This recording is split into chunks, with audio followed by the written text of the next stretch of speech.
దేశంలోనే అత్యంత వేగవంతంగా అభివృద్ధి చెందుతున్నటువంటి నగరము మన హైదరాబాద్ నగరం.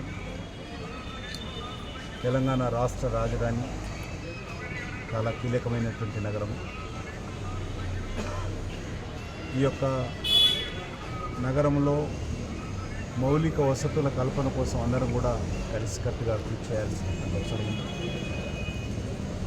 హైదరాబాద్ నగరానికి పెద్ద ఎత్తున స్థానికంగా రెవెన్యూ వస్తున్నప్పటికీ కూడా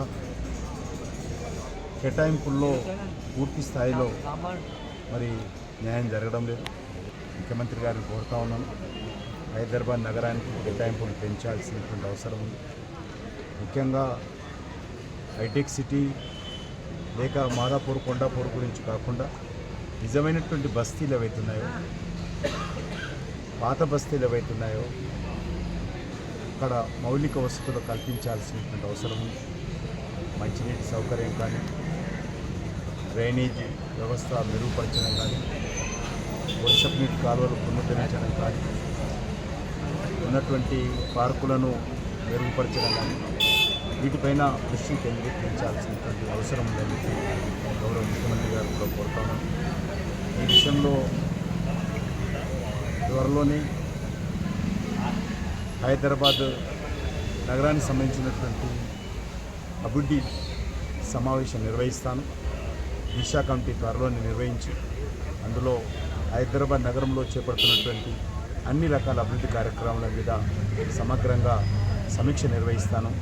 అందులో చర్చించి ఇంకా ఏదైతే మరి పనులు ఏవైతే నత్తనడకలు నడుస్తున్నాయో వాటిని వేగవంతం చేసే విధంగా, మౌలిక వసతుల కల్పన కోసం మరింత చురుకుగా పనిచేసే విధంగా మరి ఆ సమావేశంలో చర్చించి నిర్ణయం తీసుకుంటామని చెప్పి మనం చేస్తూ ఉన్నాను.